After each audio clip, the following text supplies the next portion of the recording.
Okay, so where we pick up is that we have we the people come in, and the idea is like, how optimistic could these people be? They figured that they can control themselves. Like the intellectuals of the time, though, knew that democracy was an experiment, and they felt many times it would need a revolution. Now, another thing to understand that sometimes people don't grasp about America is that we have this Constitution that people talk about, but it's an amended Constitution.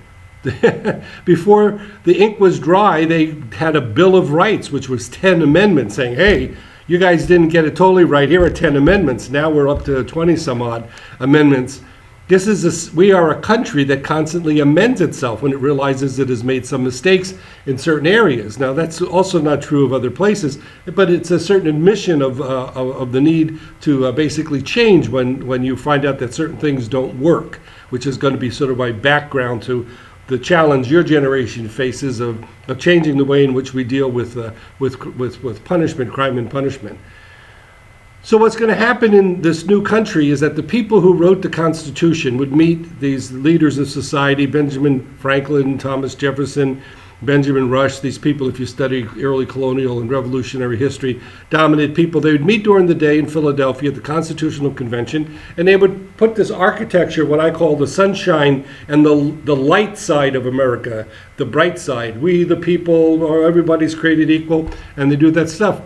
Then, which was typical of the times, they would go for dinner, and after dinner they would go to their favorite sort of what we would say today sort of nonprofit.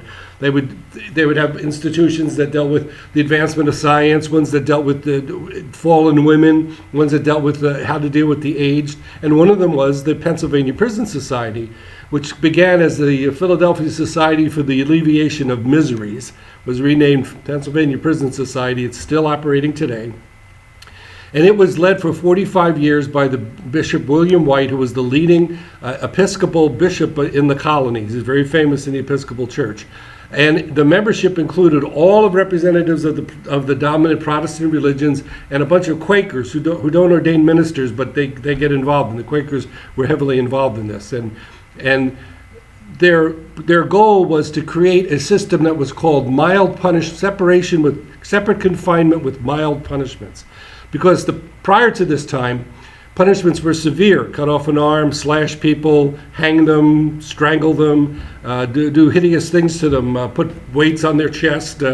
For women who were considered witches, they would dunk them in the water. And so they wanted to do mild punishments. So what they did is that the old prison populations and jails were no separation of the sexes, and there was a lot of drugs and prostitution. It was actually how the jailer made his money.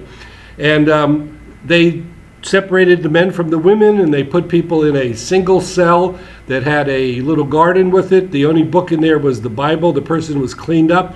And the key fact was that once a week, members of the Pennsylvania Prison Society would come to visit with you and talk to you about your life. Going to the next one.